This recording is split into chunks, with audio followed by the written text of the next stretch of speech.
రెండోది, మీరు చేసే వ్యాపారం కానీ, వ్యవహారం కానీ, ఉద్యోగం కానీ, ఏదైనా కానీ అక్కడికి బూడిద గుమ్మడికాయని తీసుకెళ్ళండి. ఆ బూడిద గుమ్మడికాయ ఇంటూ 100 మేకలు అంటారన్నమాట. ఇది శాస్త్రం చెప్తోంది.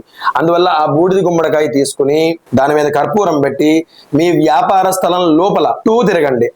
అన్ని మూలలకి వెళ్ళండి. తూర్పు మొదలయ్యి మళ్ళీ తూర్పు వరకు అన్ని మూలలకి వెళ్ళండి. ఆ కర్పూరాన్ని అలా మీ ఇష్టమైన దేవుణ్ణి స్మరించుకుంటూ మొత్తం తిరగండి. బయటికి రండి. మీ స్థలం, మీ ల్యాండ్ ఎంతైతే ఉందో ఆ ల్యాండ్, అది ఇల్లు కానీ ఇంకోటి కానీ అన్ని తిరగండి. మొత్తం ప్లేస్ అంతా తిరిగి కర్పూరం పక్కన పంపి దెబ్బ కొట్టి ముక్కలు చేయండి. ఈ కుడి చేతిలోది ఎడమ వైపు పెట్టండి, ఎడమ చేతిలోది కుడి వైపు పెట్టండి. పెట్టి ఒక నిమ్మకాయని కట్ చేసి అటు ఇటు పిండేయండి. ఇట్లాగా పిండేసిన తర్వాత ఒక కొబ్బరికాయ దిష్టి తీయండి. క్లాక్ వైజ్ గా 3 సార్లు తీయండి, యాంటీ క్లాక్ వైజ్ గా 3 సార్లు తీయండి. కింద విసిరి కొట్టేయండి. కాళ్ళు కడుక్కోండి, ముఖము చేతులు కడుక్కోండి. అలా లోపలికి వెళ్ళండి. మీ దేవాలయం లాగా కొలుచుకునే దేవుడు రూమ్ ఉంటుందో అక్కడికి వెళ్ళి ఆ దేవుణ్ణి స్మరించుకోండి.